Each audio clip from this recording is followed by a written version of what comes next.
Decimal number இதை பைனரிக்கு மாற்றுறோம். இது 4 digit மாதிரி வச்சுக்கலாம். இப்போ பாருங்கள் 0 0 0 0, ஏன்னா அது 0. இப்போ என்ன பண்ணுறீங்க, இந்த 0லேருந்து இது 8 0 போடுங்க. 3 4 5 6 7 8, மீதெல்லாம் 1 1 1 1 1 1 1ன்னு போட்டுருங்க. ஓகேங்களா? நெக்ஸ்ட்டு இங்கே 4 0 போடுங்க. ஓகேங்களா? அப்புறம் 4 1 போடுங்க. 2 3 4, எகைன் 4 0, எகைன் 4 1. இங்கே 2 0 போடுங்க.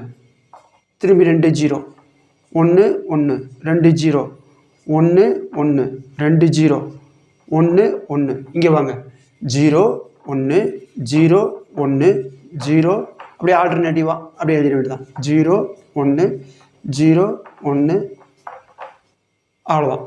0வில் ஸ்டார்ட் ஆகுது, 1ல் முடியுது. இந்த மாதிரி பார்த்துங்க.